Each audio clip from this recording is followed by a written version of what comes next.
The Schmitt family business began in 1949 with the photo booths, along with a few electromechanical games.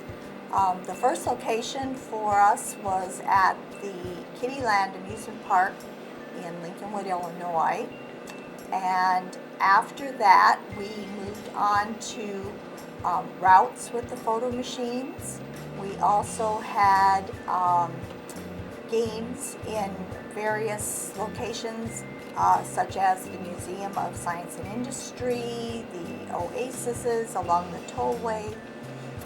We also started in the swap shop flea market business, expanding to eventually owning our own property and building our own buildings for two swap shop Arama flea markets in Alsip, Illinois and in Melrose Park. We also expanded our interests and moved on to the carnival business, where we had an arcade under a 40 by 60 foot tent, along with a dark ride called Der Spooking Castle. And at the same time, we also had a ride called the Toboggan, which was at Playland Park. Along the way, we decided that it was going to be very difficult to continue running on the quarter type money exchange for the games, and we came up with the token idea of operating our games. A token is very similar to a quarter. It's made of a different material, so when it goes into the coin mech, it will not accept a quarter, it would only accept the tokens. And the reason for having the tokens was for security. It meant that there was no cash in the games. It also gave us flexibility for pricing. If we wanted to do a special where we would have 5 tokens for $1 instead of the usual 4 tokens for $1, we could do that. We could also change the pricing the opposite direction, and if the machine required more income, we could set it up for 3 tokens for $1. We used this primarily in our arcades that we had. A number of arcades were located across the United States. We had 19 states and about 48 arcades. The next adventure was the distributorship. We owned a distributorship where we sold equipment as well as repaired equipment. This is a picture of Carl and I at the International Association of Amusement Parks convention in about 1977, where we introduced the concept of the token arcade. Prior to this, almost all games were run on quarters, and it was Carl's thought that there might be another way of running your arcade for security reasons, so there wasn't quarters inside the cash box, but also to give you flexibility on pricing and to do promotions, and you could sell tokens for children's Christmas stockings and that type of thing. So Carl introduced that concept, and we used that in all of our 48 stores across the United States, and it was a very successful experience. Okay. My first introduction into the Schmitt family business is when I started dating my husband, Carl, and I was 16 years old, and it was not exactly a popular decision with my family because at that time, anyone who was in the amusement industry was deemed to be probably a gangster, especially coming from Chicago. But it wasn't true, and I just persevered and ended up marrying into the business, and very pleased that that happened. Over the years, I kind of did not exactly like very many of the games that were manufactured, and but one year I picked Miss Pac-Man as going to be the most popular game, and I was right on. I was so happy.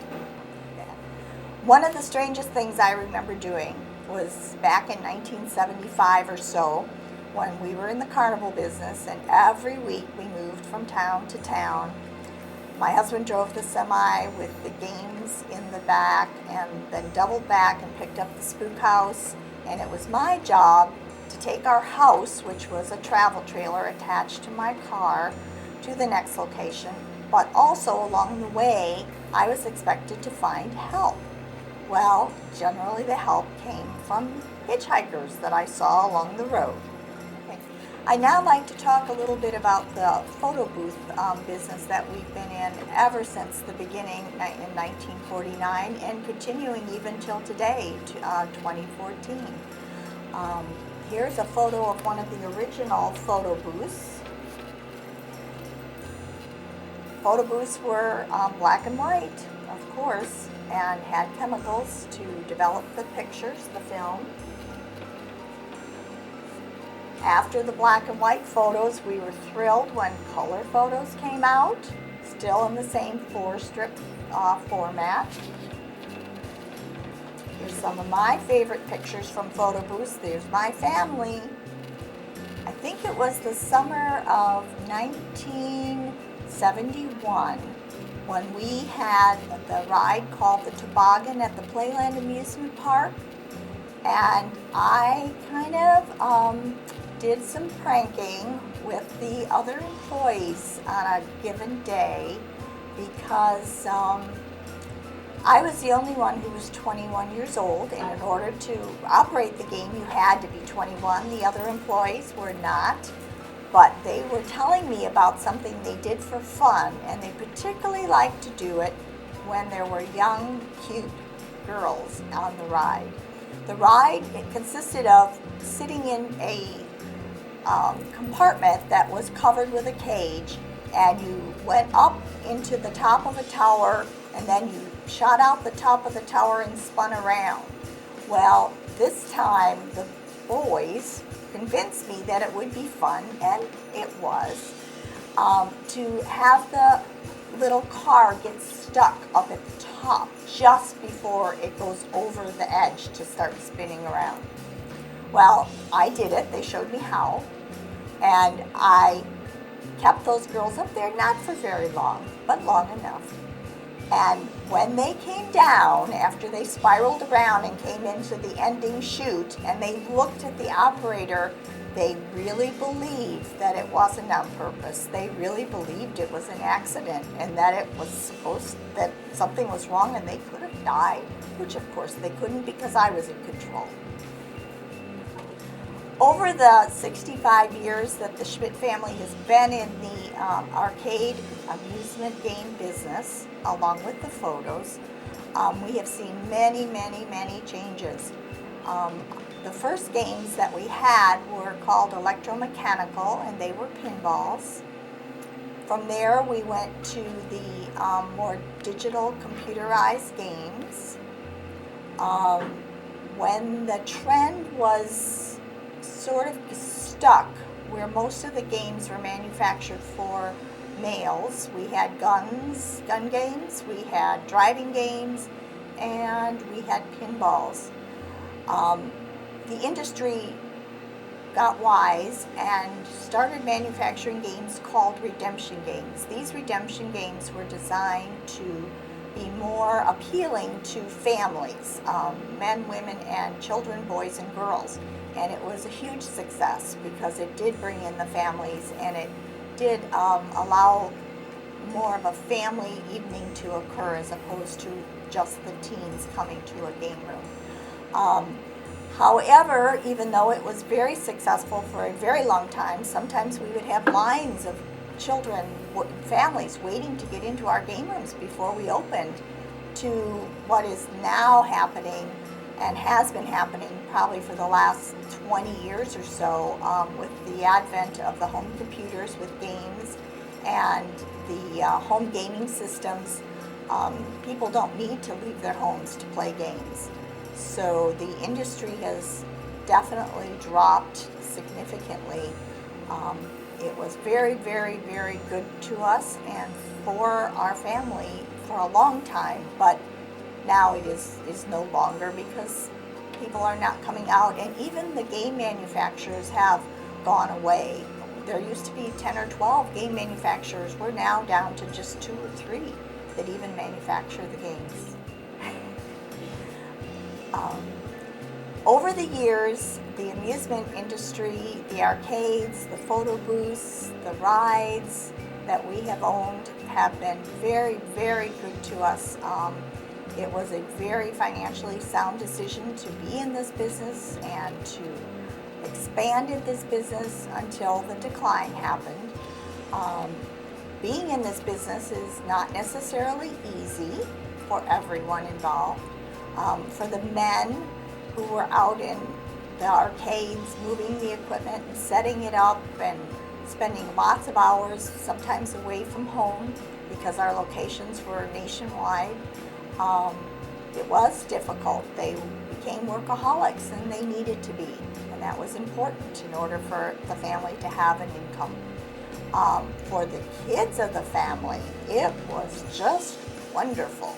They thought it was the best thing ever. They always had the newest games whenever it was a holiday, over the Christmas break or spring break or in the summer. We actually saw children come and play with our children that normally didn't play with them the rest of the year, but in the summertime it was a hot commodity and everyone wanted to come and play at our house because we had all the games and they were on free play too. As for myself, I married into the business. I was a bookkeeper from the day I got married, pretty much, well, maybe after the honeymoon. But bookkeeping was my life, and sometimes it was difficult when I had little children at home, but it still needed to be done. Payroll needed to take place, bills needed to be paid. But overall, we are very pleased with the decision that we had an amusement business that was successful and did well for our family. One of the favorite highlights of being in the game room business for me is when my son was the Pac-Man champ. He was so good at playing that game that people would crowd around him when he was in the arcade. We ended up having to put words on the back of his shirt also that said, "Do not talk to me while playing." I now have some photos to show you of some of the game rooms that we operated in the malls across the United States. We operated under a number of different names. This was the Times Square arcade. Here's an interior shot.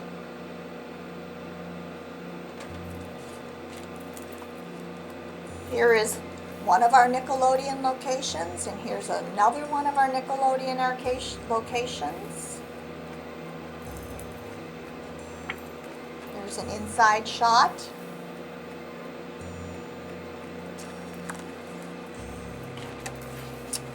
Here is a picture of a booth that we had at the International Association of Amusement Parks in about 1977, where we introduced the concept of the token arcades.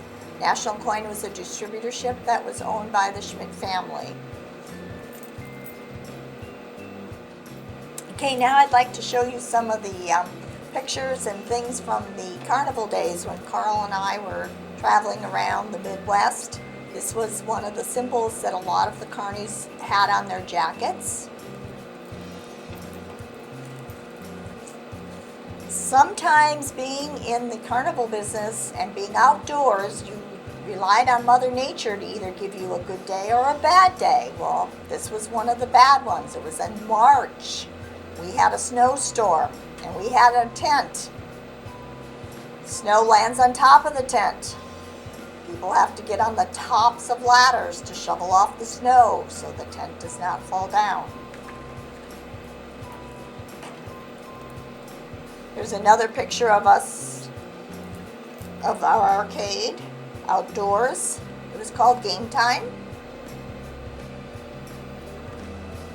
Oh, back to the snow. I think the snow's pretty memorable.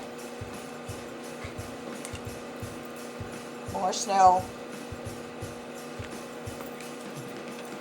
Not only did we have snow, but we also had like things like hurricanes and things come by too, tornadoes. Here's another picture of the arcade. Every week, up and down, into the truck, over to the next town. This was one of those windy days, one of those hurricane days.